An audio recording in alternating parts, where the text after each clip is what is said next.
CAN 2023. La Côte d'Ivoire à 10 arrache la qualification à la dernière seconde face au Mali. Suite des quarts de finale de la CAN 2023 ce samedi, avec le choc entre le pays organisateur, la Côte d'Ivoire, et le Mali. Dans le stade de Bouaké, sous une ambiance électrique, les éléphants voulaient poursuivre leur doux rêve de CAN, après avoir sorti le Sénégal. Pour cette rencontre, Emer Sefahé décidait de faire de nouveaux choix forts. Franck Kessié était de retour dans le 11 alors que Crasso était préféré à Haller. Du côté du Mali, Éric Schell faisait du classique. Dans la continuité de sa CAN, le Mali mettait une grosse pression sur des Ivoiriens pas dans leur match.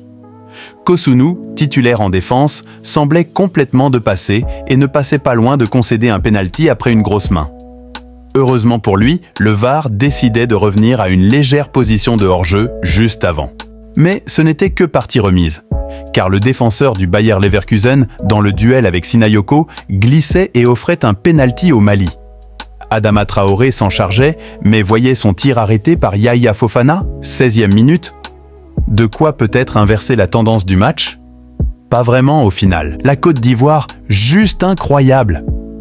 Car avant la fin de la première période, Sinayoko, encore lui, se jouait de Kosunu, toujours en difficulté. Le défenseur ivoirien faisait faute et recevait son deuxième carton jaune. Il était expulsé et laissait son équipe à 10 pendant plus de 45 minutes. Mais dans le second acte, le Mali, qui avait désormais la pression de devoir marquer car en supériorité numérique, était moins inspiré offensivement. Et on se dirigeait vers une fin de match peu animée. Mais Néné Dorgels en avait décidé autrement. L'ailier de Salzbourg, d'origine ivoirienne, envoyait un véritable missile pour donner l'avantage au Mali. 1-0. 73e minute. Forcément, face à son pays d'origine, il décidait de ne pas célébrer. Le but de la victoire. C'était le scénario qui semblait se dérouler alors que la Côte d'Ivoire, en infériorité numérique, ne semblait être en mesure de revenir. Mais impossible n'est pas ivoirien, et dans une ambiance folle, sur une occasion, qui n'en était pas vraiment une à la base, Adingra égalisait.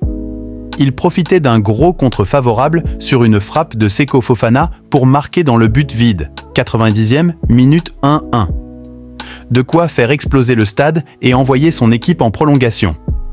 Un miracle pour les éléphants qui ont tenu le nul jusqu'à la dernière seconde. Et dans un scénario complètement hallucinant, sur la dernière action, la Côte d'Ivoire marquait un nouveau but. Seko Fofana envoyait une frappe que Diakité déviait d'une Madjer pour le but, 2-1, 120e plus 3 minutes. Un scénario juste incroyable pour les éléphants en infériorité numérique et qui accrochait la victoire à la dernière seconde. La Côte d'Ivoire affrontera la RDC en demi-finale.